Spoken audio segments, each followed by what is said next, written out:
If you've ever believed that a small act of kindness couldn't change your entire life, then wait until you hear what happened to Alina, a shy, soft-spoken young woman who had nothing left but hope, in the last seat on a crowded morning train. What she did next not only transformed her own life but healed the heart of a broken millionaire and changed the future of a little boy forever. Stay with me till the end, you'll understand why this story might just make you believe in miracles again. It was a cold Monday morning in early December, and the city was already shivering. Alina pulled her tattered gray coat tighter around her slim frame, trying to hold back the icy air that kept slipping through. She boarded the 7:04 a.m. downtown express like she did every morning, clutching her worn leather handbag and keeping her eyes low. The train was already packed. People stood shoulder to shoulder, staring into their phones, lost in podcasts, news, and worries. But she spotted one open seat near the door and made her way through the crowd. She'd been up all night, applying for jobs, worrying about rent, and thinking about her mom in the hospital. Her legs were weak, her head heavy, and all she wanted was a moment to rest. But just as she was about to sit down, a small voice caught her attention. "Daddy, I'm tired." The voice belonged to a little boy, around 6 or 7, his cheeks red from the cold, his tiny backpack tugging at his shoulders. He was standing beside a tall man in a crisp dark coat, clearly trying to shield the child with his own body. The man looked exhausted too, but it wasn't the kind of exhaustion that came from lack of sleep. No, Alina recognized that kind of tired.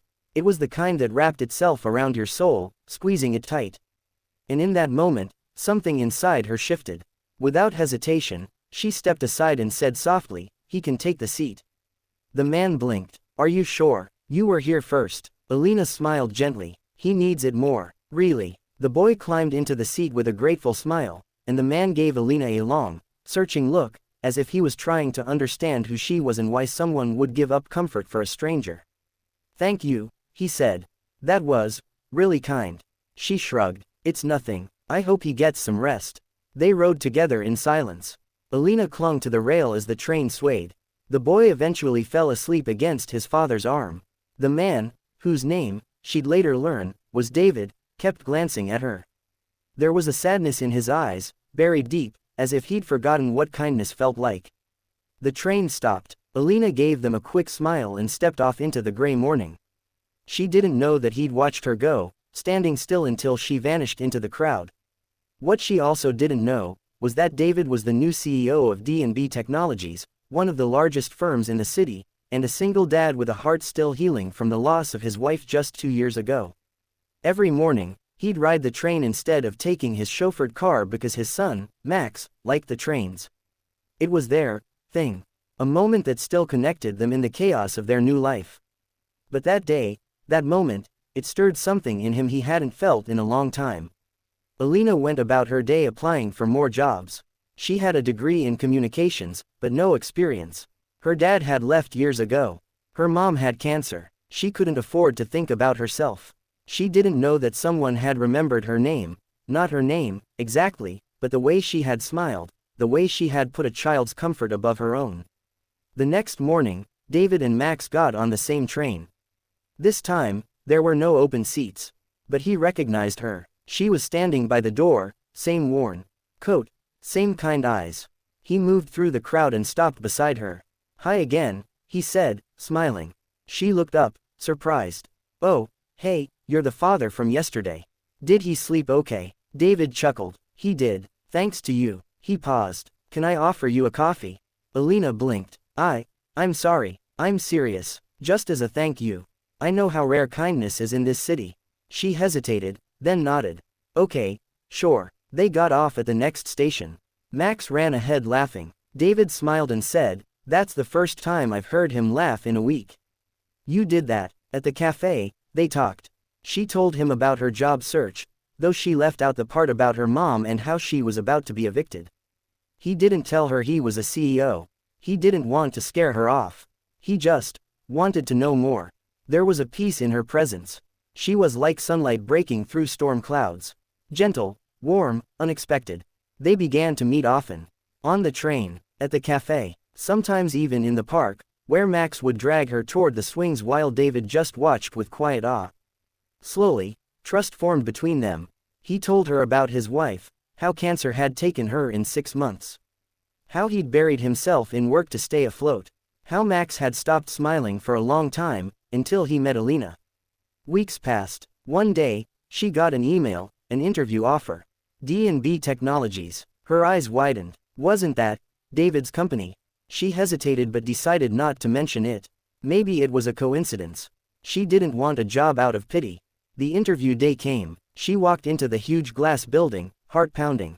And just as she was about to sit down across from the hiring manager, the door opened, and David walked in. Their eyes locked. "Alina," he said, stunned. You're the CEO." He smiled sheepishly. "I was going to tell you. But I didn't want that to come between us." The hiring manager looked confused. "You two know each other?" David nodded. "Yes. And if she's here for the marketing position, I suggest you cancel the rest of the interviews." "She's the one." Alina blushed. "David, you don't have to do that. I'm not doing you a favor," he said gently. "I'm giving this company a gift. You changed my son's world. You changed mine. You just don't know it yet." And in that moment, everything began to shift. The girl who offered her seat on a train, with no idea who she was helping, was now walking into a future she never imagined. And the man who thought his heart had died with his wife, was slowly learning to feel again. But that was only the beginning.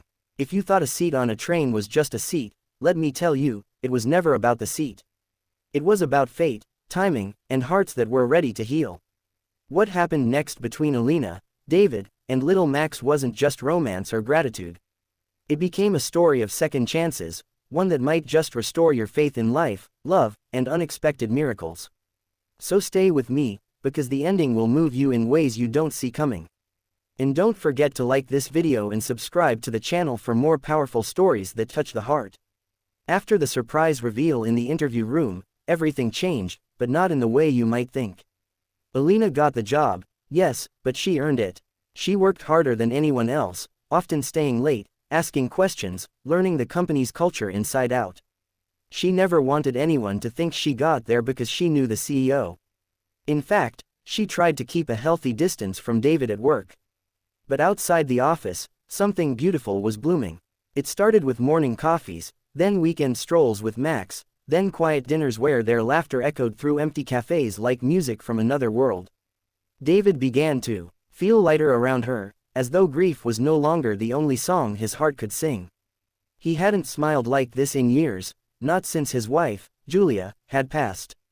But Alina never tried to replace her. She didn't need to. She simply showed up, with kindness, with grace, and with a steady presence that softened the hard edges of his world. Max adored her. To him, she was fun and gentle and never too busy to kneel down to his eye level. He called her Lena, and once whispered to his father when he thought she couldn't hear, "She smells like the stars." That night, David cried in silence, holding Max close and thanking the universe for a woman who'd offered a seat without knowing she was offering a whole new life.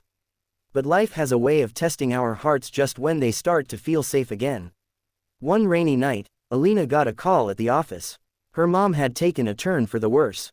The cancer was spreading too fast. There wasn't much time left. David offered to drive her straight to the hospital. She hesitated, until she felt his hand gently wrap around hers. "Let me be there," he said softly. "Let me be someone you don't have to walk away from." At the hospital, she sat beside her mother's bed for hours. David waited outside with Max, who fell asleep on his shoulder. When the nurse finally came out and said, "You can say goodbye now," Alina broke. Her knees gave out and David caught her. She sobbed into his chest, clutching his shirt, while Max reached up and placed his tiny hand on her back. Her mother passed that night. Alina didn't say much for a while after that. She moved through the days like a ghost. David didn't push, he simply stayed. He brought her tea in the mornings. Max drew her pictures. One read, "You still smell like stars." Slowly, she came back to life. One afternoon in spring, they went to the park together. Alina sat on the bench watching Max chase pigeons and bubbles. David turned to her, nervous, unsure of what he was about to do. "Alina," he said gently, "can I ask you something?" She turned toward him. "I know we met on a train. I know you gave something to me that I didn't even realize I needed, hope. And I know we're still healing, all three of us. But if there's space in your heart, would you let me love you? For real, for always." Her eyes filled with tears. "David, You already do. They didn't rush. Their love unfolded slowly, patiently. A year later, in front of a quiet garden where Max stood proudly holding the ring, David proposed. I wanted to wait for the right place to ask you, he said. But then I realized, it was never about the place. It was always about the seat. That day on the train, you gave up comfort for kindness. You changed 2 lives, and I never want to be without you again. Alina said yes, through tears and laughter and disbelief. They got married in the spring. Max was the ring bearer. The only bouquet Alina carried was one made from her mother's favorite flowers, wrapped in a piece of her old scarf. As they said their vows, Alina whispered, I still don't understand why you chose me. And David replied, because you chose us first. Without knowing who we were. You chose love when you didn't have any to spare. Years passed. Alina eventually became the head of communications at the company, and then launched her own foundation, one that helped single mothers and jobless women rebuild their lives. Every week, she and David still rode the train with Max, who was now growing fast but never tired of hearing the story of the girl who gave him her seat. One day, a young woman on the train saw Alina give up her seat for an older man. She didn't know who she was, just that she looked important, peaceful, and powerful.